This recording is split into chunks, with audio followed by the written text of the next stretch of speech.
Maliyyə dünyasında görünməyən İtalyan mafiyası və dövlət institutları. Avropanın gizli gücü kimdədir? İtaliya, Pisa, Kolezyum, Moda və eyni zamanda Avropanın ən sirli maliyyə oyun meydanı. Çoxları bunu açıq görür. İtaliya borcları, Avropa problemi, siyasi xaos. Amma az adam bilir ki, gerçək güc yalnız parlamentdə və ya baş nazirdə deyil. O həm dövlətin institutlarında, həm də görünməyən mafiya maliyyə şəbəkələrində toplanıb.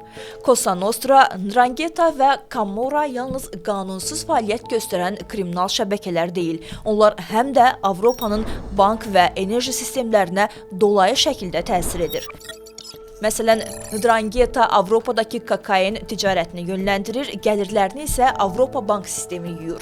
Bu da bəzi İtalyan və İsveçrə bankları üçün təhlükəsiz bir maliyyə axını deməkdir. Maraqlı detal odur ki, 2020-ci ildə Evropolun hesabatına görə 'Ndrangheta illik 20 milyard avrodan çox gəliri Avropa iqtisadiyyatına inteqrasiya edir. Rəsmi statistikaya demək olar ki, düşmür.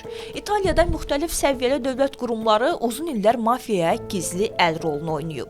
Misal üçün, məhkəmə araşdırmalarının gecikdirilməsi, vergi yoxlamalarının təsadüfi səthi aparılması mafiyanın sərbəst fəaliyyəti üçün kritik olub.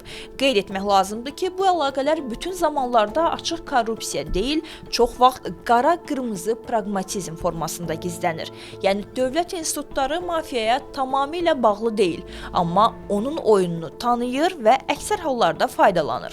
1990-cı illərdə İtalyan banklarının bəzi filialları mafiyanın pul yuyulması üçün şəbəkə mərkəzi rolunu oynayırdı. Bu bəzi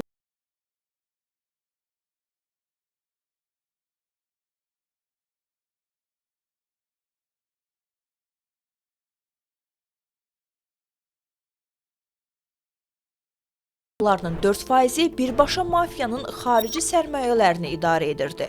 Baxmayaraq ki, bu heç vaxt ictimaiyyətə açıq olmamışdı. Mafiya, üstəgəl dövlət institutları, üstəgəl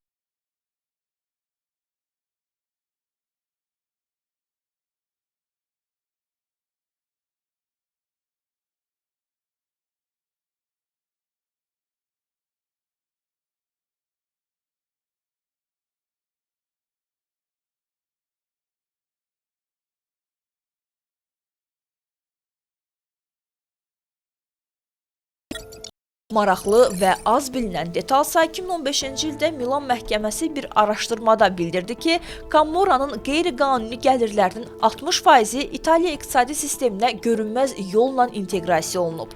Tikinti, daşınmaz əmlak, enerji layihələri və s. Bu gəlirlər dövlət tərəfindən görünməz qapı vasitəsilə yoxlanılırdı.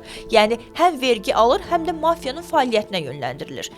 Bu mexanizm iqtisadi böhran dövrlərində İtaliyanı faktiki olaraq dərin dövlət, üstəgəl mafiya, üstəgəl bank üçlüyü ilə idarə olunması üçün dayanıqlı etmişdi. Mafiya artıq sadəcə kriminal deyil, Avropa maliyyə ekosisteminə inteqrasiya olunub. Dövlət institutları onu tamamilə yox etməyə çalışsa da, bu bir növ simbatik əməkdaşlıq mövcuddur. Bank və investisiya şəbəkələri mafiyanın əlində görünməz güc mərkəzi yaradır. Avropa iqtisadi qərarlarının bir hissəsi hələ də açıq görünməyən güc şəbəkəsi tərəfindən yönləndirilir. Bu mövzu göstərir ki, güc sadəcə qanuni idarə etmədə deyil. Eyni zamanda pərdə arxasında maliyyə və institusional oyunlarda toplanır. Dünya güc balansı hər gün dəyişir. Bəs bu prizmanın hansı güc dayanır? Very confident.